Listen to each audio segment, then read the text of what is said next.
drawn Ready from to us. And when they had counted, run. behold, Jonathan and his armor-bearer were not there. So Saul said to Ahijah, "Bring the ark of God here." For the ark of God went at that time with the people of Israel. Now while Saul was talking to the priest, the tumult in the camp of the Philistines increased more and more. So Saul said to the priest, "Withdraw your hand."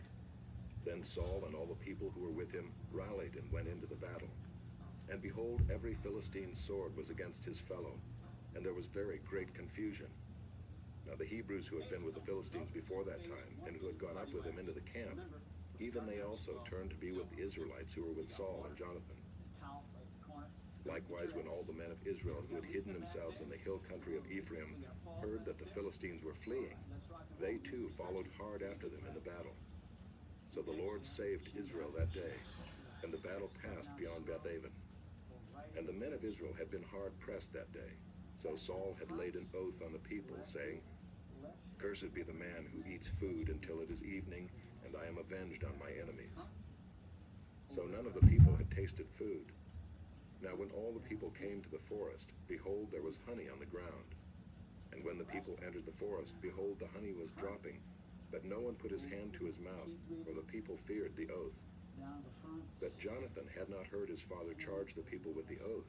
So he put out the tip of the staff that was in his hand, and dipped it in the honeycomb, and put his hand to his mouth, and his eyes became bright.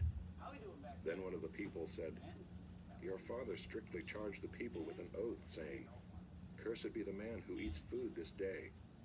And the people were faint." Then Jonathan said, "My father has troubled the land. See how my eyes have become bright because I tasted a little of this honey. How much better if the people had eaten freely today of the spoil of their enemies that they found. For now the defeat among the Philistines has not been great." They struck down the Philistines that day from Michmash to Aijalon, and the people were very faint.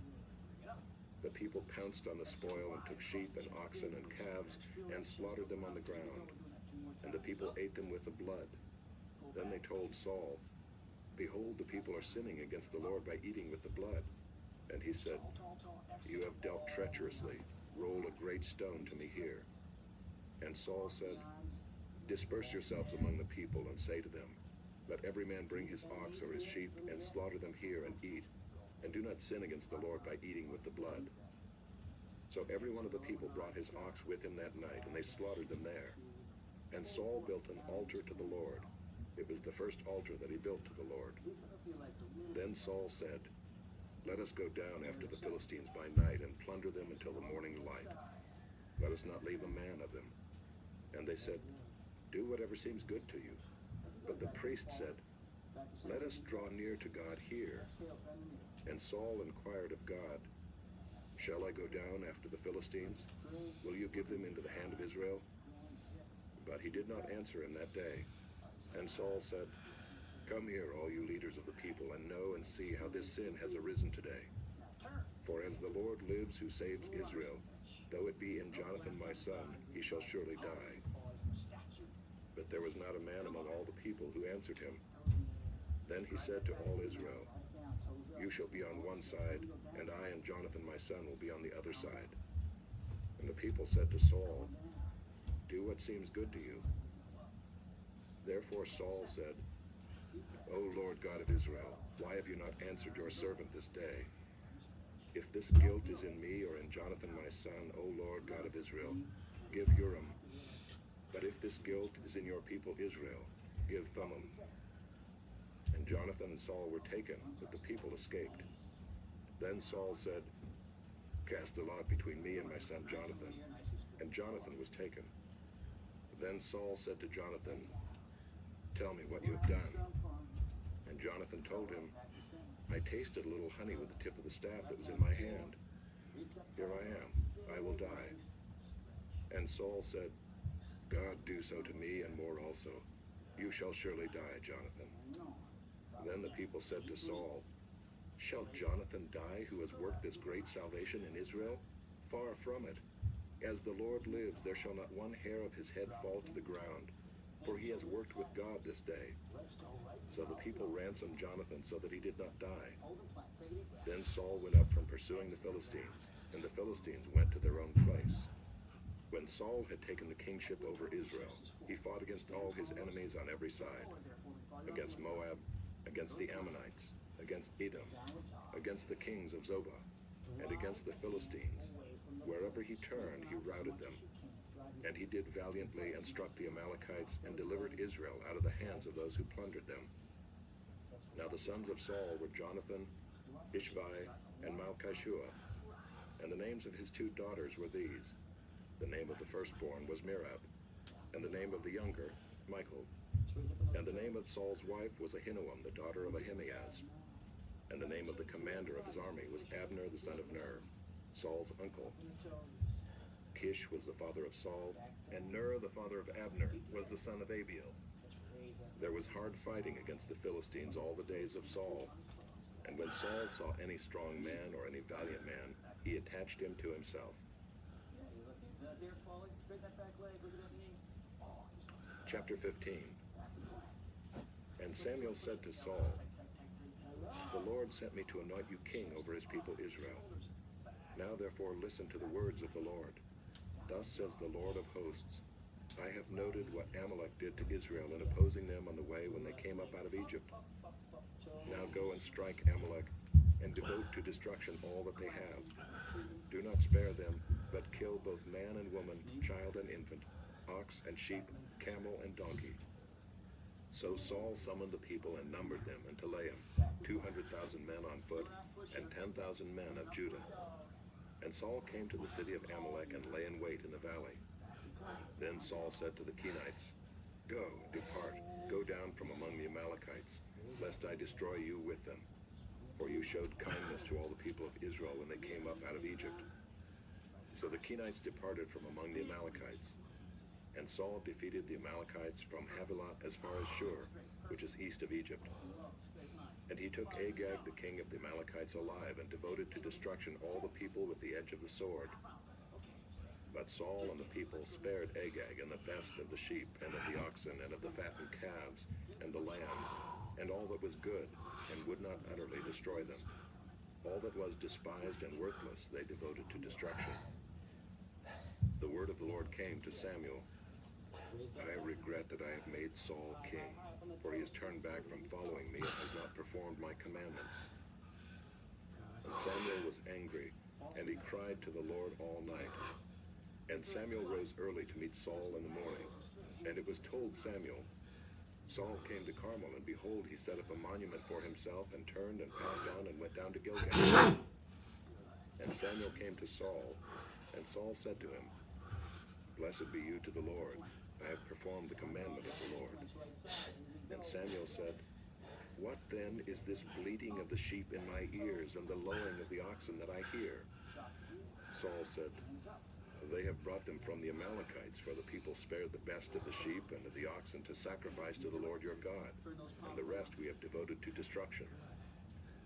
Then Samuel said to Saul, "Stop, I will tell you what the Lord said to me this night." And he said to him, "Speak." And Samuel said, "Though you are little in your own eyes, are you not the head of the tribes of Israel? The Lord anointed you king over Israel.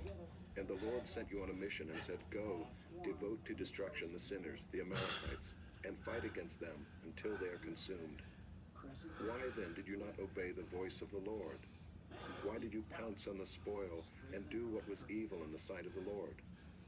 And Saul said to Samuel, "I have obeyed the voice of the Lord. I have gone on the mission on which the Lord sent me. I have brought Agag the king of Amalek, and I have devoted the Amalekites to destruction. But the people took of the spoil, sheep and oxen, the best of the things devoted to destruction, to sacrifice to the Lord your God in Gilgal." And Samuel said, "Has the Lord as great delight in burnt offerings and sacrifices as in obeying the voice of the Lord? Behold, to obey is better than sacrifice, and to listen than the fat of rams. For rebellion is as the sin of divination, and presumption is as iniquity and idolatry. Because you have rejected the word of the Lord, he has also rejected you from being king." Saul said to Samuel, I have sinned, for I have transgressed the commandment of the Lord in your words, because I feared the people and obeyed their voice. Now therefore, please pardon my sin, and return with me, that I may bow before the Lord. And Samuel said to Saul, I will not return with you, for you have rejected the word of the Lord, and the Lord has rejected you from being king over Israel. As Samuel turned to go away, Saul seized the skirt of his robe, and it tore. And Samuel said to him, The Lord has torn the kingdom of Israel from you this day, and has given it to a neighbor of yours, who is better than you. And also the glory of Israel will not lie or have regret, for he is not a man that he should have regret. Then he said, I have sinned. Yet honor me now before the elders of my people and before Israel, and return with me, that I may bow before the Lord your God. So Samuel turned back after Saul, and Saul bowed before the Lord. Then Samuel said, Bring here to me Agag the king of the Amalekites. And Agag came to him cheerfully. Agag said, Surely the bitterness of death is past. And Samuel said, As your sword has made women childless, so shall your mother be childless among women. And Samuel hacked Agag to pieces before the Lord in Gilgal. Then Samuel went to Ramah, and Saul went up to his house in Gibeah of Saul. And Samuel did not see Saul again until the day of his death. But Samuel grieved over Saul, and the Lord regretted that he had made Saul king over Israel. Chapter 16. The Lord said to Samuel, How long will you grieve over Saul, since I have rejected him from being king over Israel? Fill your horn with oil, and go. I will send you to Jesse the Bethlehemite, for I have provided for myself a king among his sons. And Samuel said, How can I go? If Saul hears it, he will kill me. And the Lord said, Take a heifer with you, and say, I have come to sacrifice to the Lord. And invite Jesse to the sacrifice, and I will show you what you shall do. And you shall anoint for me him whom I declare to you. Samuel did what the Lord commanded, and came to Bethlehem. The elders of the city came to meet him trembling, and said, Do you come peaceably? And he said, Peaceably, I have come to sacrifice to the Lord. Consecrate yourselves, and come with me to the sacrifice. And he consecrated Jesse and his sons, and invited them to the sacrifice. When they came, he looked on Eliab, and thought, Surely the Lord's anointed is before him. But the Lord said to Samuel, Do not look on his appearance, or on the height of his stature, because I have rejected him. For the Lord sees not as man sees. Man looks on the outward appearance, but the Lord looks on the heart. Then Jesse called Abinadab, and made him pass before Samuel. And he said, Neither has the Lord chosen this one. Then Jesse made Shammah pass by, and he said, Neither has the Lord chosen this one. And Jesse made 7 of his sons pass before Samuel. And Samuel said to Jesse, The Lord has not chosen these. Then Samuel said to Jesse, Are all your sons here? And he said, Well, there remains yet the youngest, but behold, he is keeping the sheep. And Samuel said to Jesse, Send and get him, for we will not sit down till he comes here. And he sent and brought him in. Now he was ruddy and had beautiful eyes and was handsome. And the Lord said, Arise, anoint him, for this is he. Then Samuel took the horn of oil and anointed him in the midst of his brothers. And the Spirit of the Lord rushed upon David from that day forward. And Samuel rose up and went to Ramah. Now the Spirit of the Lord departed from Saul, and a harmful spirit from the Lord tormented him. And Saul's servant said to him, Behold now, a harmful spirit from God is tormenting you. Let our Lord now command your servants who are before you to seek out a man who is skillful in playing the lyre. And when the harmful spirit from God is upon you, he will play it, and you will be well. So Saul said to his servants, Provide for me a man who can play well, and bring him to me. One of the young men answered, Behold, I have seen a son of Jesse the Bethlehemite, who is skillful in playing, a man of valor, a man of war, prudent in speech, and a man of good presence, and the Lord is with him. Therefore Saul sent messengers to Jesse and said, Send me David your son, who is with the sheep. And Jesse took a donkey laden with bread and a skin of wine and a young goat, and sent them by David his son to Saul. And David came to Saul and entered his service. And Saul loved him greatly, and he became his armor-bearer. And Saul said to Jesse, saying, Let David remain in my service, for he has found favor in my sight. And whenever the harmful spirit from God was upon Saul, David took the lyre and played it with his hand. So Saul was refreshed and was well, and the harmful spirit departed from him. Chapter 17. Now the Philistines gathered their armies for battle, and they were gathered at Soko, which belongs to Judah, and encamped between Soko and Azekah, in Ephes-dammim. And Saul and the men of Israel were gathered and encamped in the valley of Elah, and drew up in line of battle against the Philistines. And the Philistines stood on the mountain on the one side, and Israel stood on the mountain on the other side, with a valley between them. And there came out from the camp of the Philistines a champion named Goliath of Gath, whose height was 6 cubits and a span. He had a helmet of bronze on his head, and he was armed with a coat of mail, and the weight of the coat was 5,000 shekels of bronze. And he had bronze armor on his legs, and a javelin of bronze slung between his shoulders. The shaft of his spear was like a weaver's beam, and his spear's head weighed 600 shekels of iron. And his shield-bearer went before him. He stood and shouted to the ranks of Israel, Why have you come out to draw up for battle? Am I not a Philistine? And are you not servants of Saul? Choose a man for yourselves, and let him come down to me. If he's able to fight with me and kill me, then we will be your servants. But if I prevail against him and kill him, then you shall be our servants and serve us. And the Philistine said, I defy the ranks of Israel this day. Give me a man that we may fight together. When Saul and all Israel heard these words of the Philistine, they were dismayed and greatly afraid. Now David was the son of an Ephrathite of Bethlehem in Judah, named Jesse, who had 8 sons. In the days of Saul, the man was already old and advanced in years. The 3 oldest sons of Jesse had followed Saul to the battle, and the names of his 3 sons who went to the battle were Eliab the firstborn, and next to him Abinadab, and the third Shammah. David was the youngest. The 3 eldest followed Saul, but David went back and forth from Saul to feed his father's sheep at Bethlehem. For 40 days the Philistine came forward and took his stand, morning and evening. And Jesse said to David his son, Take for your brothers an ephah of this parched grain and these 10 loaves, and carry them quickly to the camp to your brothers. Also take these 10 cheeses to the commander of their 1,000. See if your brothers are well, and bring some token from them. Now Saul and they and all the men of Israel were in the valley of Elah, fighting with the Philistines.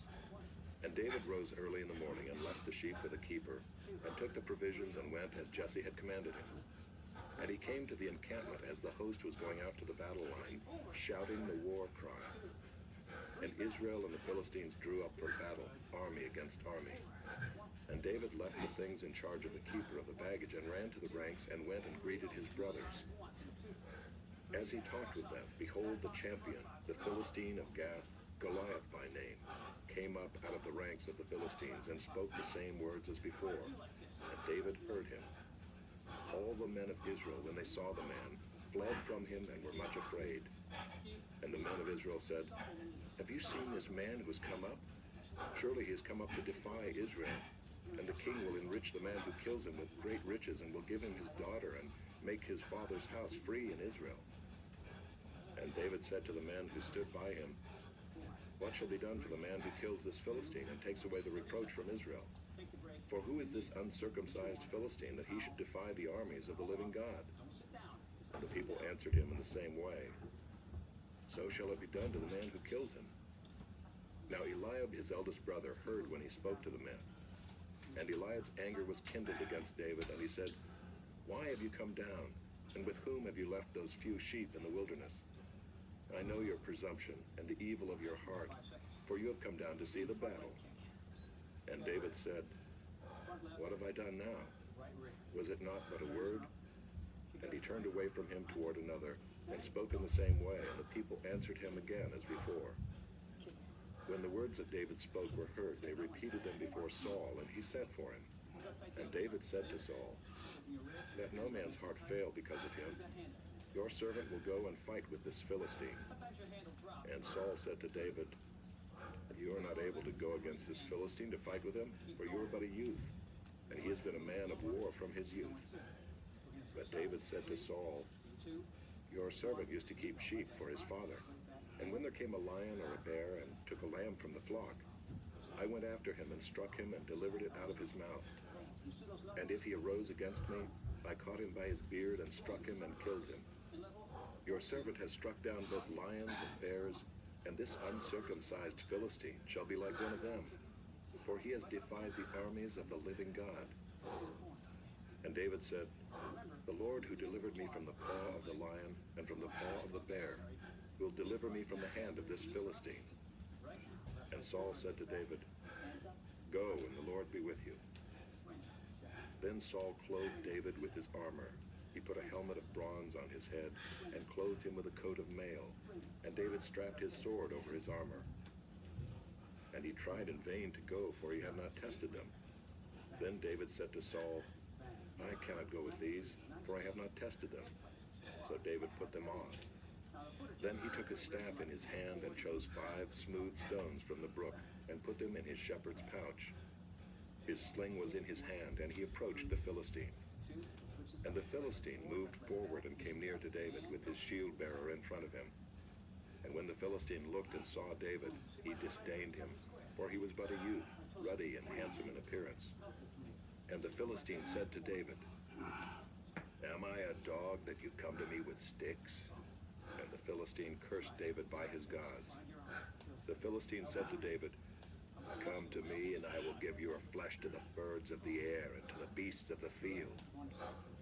Then David said to the Philistine, "You come to me with a sword and with a spear and with a javelin, but I come to you in the name of the Lord of hosts, the God of the armies of Israel, whom you have defied. This day the Lord will deliver you into my hand, and I will strike you down and cut off your head. And I will give the dead bodies of the host of the Philistines this day to the birds of the air and to the wild beasts of the earth, that all the earth may know that there is a God in Israel, and that all this assembly may know that the Lord saves not with sword and spear, for the battle is the Lord's, and he will give you into our hand." When the Philistine arose and came and drew near to meet David, David ran quickly toward the battle line to meet the Philistine. And David put his hand in his bag and took out a stone and slung it and struck the Philistine on his forehead. The stone sank into his forehead, and he fell on his face to the ground. So David prevailed over the Philistine with a sling and with a stone, and struck the Philistine and killed him. There was no sword in the hand of David. Then David ran and stood over the Philistine and took his sword and drew it out of its sheath and killed him and cut off his head with it. When the Philistines saw that their champion was dead, they fled.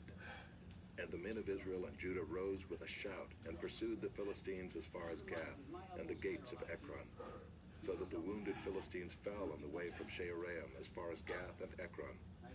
And the people of Israel came back from chasing the Philistines, and they plundered their camp. And David took the head of the Philistine and brought it to Jerusalem, but he put his armor in his tent. As soon as Saul saw David go out against the Philistine, he said to Abner, the commander of the army, "Abner, whose son is this youth?" And Abner said, "As your soul lives, O king, I do not know." And the king said, "Inquire whose son the boy is." And as soon as David returned from the striking down of the Philistine, Abner took him and brought him before Saul with the head of the Philistine in his hand. And Saul said to him, "Whose son are you, young man?" And David answered, "I am the son of your servant Jesse, the Bethlehemite."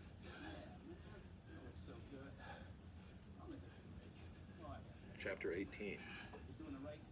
As soon as he had finished speaking to Saul, the soul of Jonathan was knit to the soul of David, and Jonathan loved him as his own soul. And Saul took him that day and would not let him return to his father's house. Then Jonathan made a covenant with David because he loved him as his own soul. And Jonathan stripped himself of the robe that was on him and gave it to David, and his armor, and even his sword and his bow and his belt. And David went out and was successful wherever Saul sent him, so that Saul set him over the men of war. And this was good in the sight of all the people, and also in the sight of Saul's servants. As they were coming home, when David returned from striking down the Philistines, the women came out of all the cities of Israel, singing and dancing to meet King Saul, with tambourines, with songs of joy, and with musical instruments. And the women sang to one another as they celebrated, "Saul has struck down his thousands, and David his 10,000s. And Saul was very angry, and this saying displeased him. He said, "They have ascribed to David 10,000s, and to me they have ascribed thousands. And what more can he have but the kingdom?" And Saul eyed David from that day on. The next day a harmful spirit from God rushed upon Saul, and he raved within his house while David was playing the lyre, as he did day by day. Saul had his spear in his hand, and Saul hurled the spear, for he thought, "I will pin David to the wall." But David evaded him twice. Saul was afraid of David because the Lord was with him, but had departed from Saul. So Saul removed him from his presence and made him a commander of 1,000. And he went out and came in before the people. And David had success in all his undertakings, for the Lord was with him. And when Saul saw that he had great success, he stood in fearful awe of him. But all Israel and Judah loved David, for he went out and came in before them. Then Saul said to David, "Here is my elder daughter, Merab. I will give her to you for a wife. Only be valiant for me and fight the Lord's battles." For Saul thought, "Let not my hand be against him, but let the hand of the Philistines be against him." And David said to Saul, "Who am I and who are my relatives, my father's clan in Israel, that I should be son-in-law to the king?" But at the time when Merab, Saul's daughter, should have been given to David, she was given to Adriel the Meholavite for a wife. Now Saul's daughter Michal loved David, and they told Saul, and the thing pleased him. Saul thought, "Let me give her to him, that she may be a snare for him, and that the hand of the Philistines may be against him." Therefore Saul said to David a second time, "You shall now be my son-in-law." And Saul commanded his servants, "Speak to David in private and say, 'Behold, the king has delight in you, and all his servants love you. Now then become the king's son-in-law.'" And Saul's servants spoke these words in the ears of David. And David said, "Does it seem to you a little thing to become the king's son-in-law, since I am a poor man and have no reputation?" And the servants of Saul told him, "Thus and so did David speak." Then Saul said, "Thus shall you say to David, 'The king desires no bride price except 100 foreskins of the Philistines, that he may be avenged of the king's enemies.'" Now Saul thought to make David fall by the hand of the Philistines. And when his servants told David these words, it pleased David well to be the king's son-in-law. Before the time had expired, David arose and went along with his men, and killed 200 of the Philistines. And David brought their foreskins, which were given in full number, to the king, that he might become the king's son-in-law. And Saul gave him his daughter Michal for a wife. But when Saul saw and knew that the Lord was with David, and that Michal, Saul's daughter, loved him, Saul was even more afraid of David. So Saul was David's enemy continually. Then the commanders of the Philistines came out to battle, and as often as they came out, David had more success than all the servants of Saul, so that his name was highly esteemed. Chapter 19. And Saul spoke to Jonathan his son and to all his servants that they should kill David. But Jonathan, Saul's son, delighted much in David. And Jonathan told David, "Saul my father seeks to kill you. Therefore be on your guard in the morning. Stay in a secret place and hide yourself. And I will go out and stand beside my father in the field where you are. And I will speak to my father about you." and if I learn anything, I will tell you." And Jonathan spoke well of David to Saul his father, and said to him, "Let not the king sin against his servant David, because he has not sinned against you, and because his deeds have brought good to you. For he took his life in his hand, and he struck down the Philistine. And the Lord worked a great salvation for all Israel. You saw it and rejoiced. Why then will you sin against innocent blood by killing David without cause?" And Saul listened to the voice of Jonathan. Saul swore, "As the Lord lives, he shall not be put to death." And Jonathan called David, and Jonathan reported to him all these things. And Jonathan brought David to Saul, and he was in his presence as before. And there was war again, and David went out and fought with the Philistines, and struck them with a great blow, so that they fled before him. Then a harmful spirit from the Lord came upon Saul as he sat in his house with his spear in his hand, and David was playing the lyre. And Saul sought to pin David to the wall with a spear, but he eluded Saul, so that he struck the spear into the wall. And David fled and escaped that night. Saul sent messengers to David's house to watch him, that he might kill him in the morning. But Michal, David's wife, told him, "If you do not escape with your life tonight, tomorrow you will be killed." So Michal let David down through the window, and he fled away and escaped. Michal took an image and laid it on the bed, and put a pillow of goat's hair at its head, and covered it with the clothes. And when Saul sent messengers to take David, she said, "He is sick." Then Saul sent the messengers to see David, saying, "Bring him up to me in the bed, that I may kill him." And when the messengers came in, behold, the image was in the bed, with the pillow of goat's hair at its head. Saul said to Michal, "Why have you deceived me thus, and let my enemy go, so that he has escaped?" And Michal answered Saul, "He said to me, 'Let me go. Why should I kill you?'"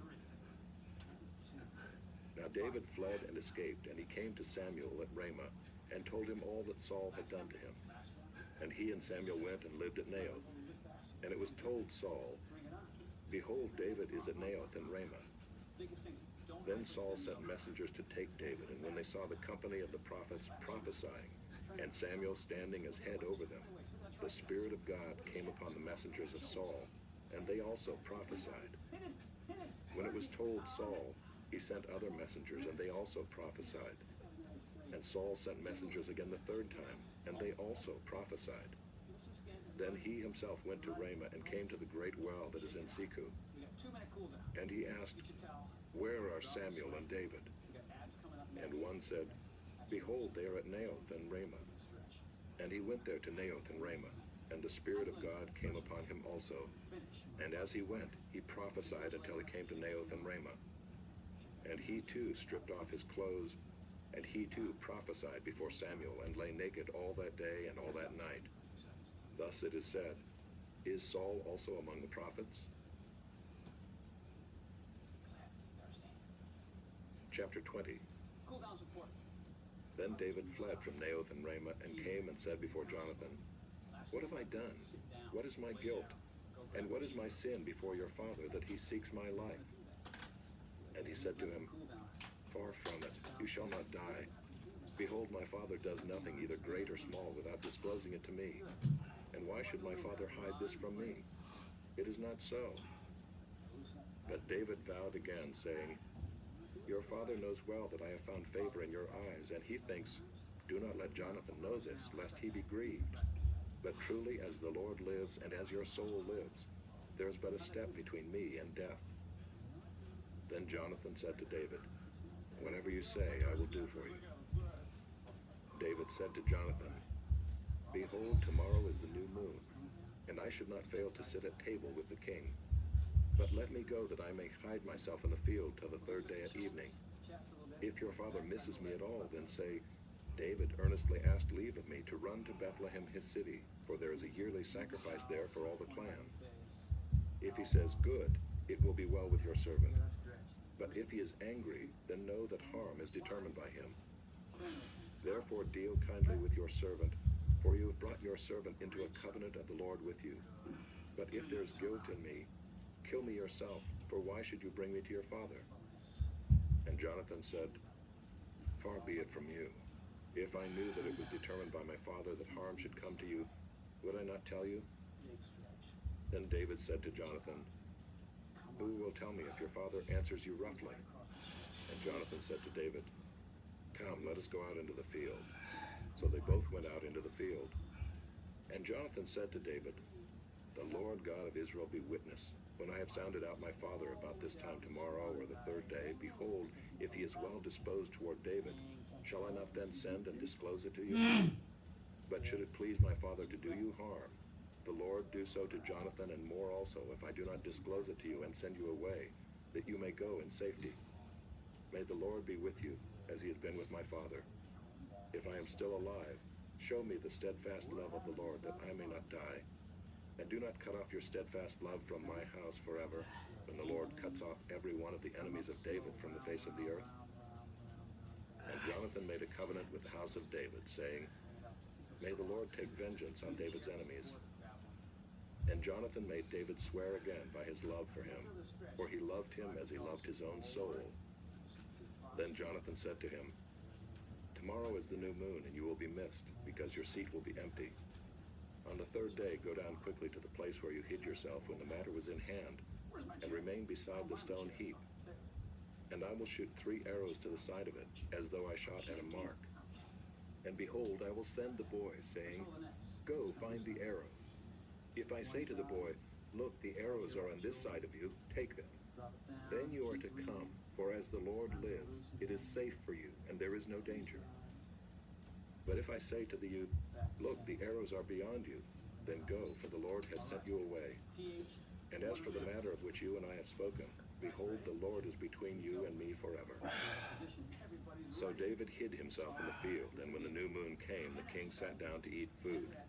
The king sat on his seat, as at other times, on the seat by the wall. Jonathan sat opposite, and Abner sat by Saul's side. But David's place was empty. Yet Saul did not say anything that day, for he thought, something has happened to him. He is not clean, surely he is not clean. But on the second day, the day after the new moon, David's place was empty. And Saul said to Jonathan his son, why has not the son of Jesse come to the meal, either yesterday or today? Jonathan answered Saul, David earnestly asked leave of me to go to Bethlehem. He said, let me go, for our clan holds a sacrifice in the city, and my brother has commanded me to be there. So now if I have found favor in your eyes, let me get away and see my brothers. For this reason he has not come to the king's table. Then Saul's anger was kindled against Jonathan, and he said to him, you son of a perverse, rebellious woman, do I not know that you have chosen the son of Jesse to your own shame, and to the shame of your mother's nakedness? For as long as the son of Jesse lives on the earth, neither you nor your kingdom shall be established. Therefore send and bring him to me, for he shall surely die. Then Jonathan answered Saul, his father, why should he be put to death? What has he done? But Saul hurled his spear at him to strike him. So Jonathan knew that his father was determined to put David to death. And Jonathan rose from the table in fierce anger and ate no food the second day of the month, for he was grieved for David, because his father had disgraced him. In the morning, Jonathan went out into the field to the appointment with David, and with him a little boy. And he said to his boy, run and find the arrows that I shoot. As the boy ran, he shot an arrow beyond him. And when the boy came to the place of the arrow that Jonathan had shot, Jonathan called after the boy and said, is not the arrow beyond you? And Jonathan called after the boy, hurry, be quick, do not stay. So Jonathan's boy gathered up the arrows and came to his master. But the boy knew nothing, only Jonathan and David knew the matter. And Jonathan gave his weapons to his boy and said to him, go and carry them to the city. And as soon as the boy had gone, David rose from beside the stone heap and fell on his face to the ground and bowed 3 times. And they kissed one another and wept with one another, David weeping the most. Then Jonathan said to David, go in peace, because we have sworn both of us in the name of the Lord, saying, the Lord shall be between me and you, and between my offspring and your offspring forever. And he rose and departed, and Jonathan went into the city.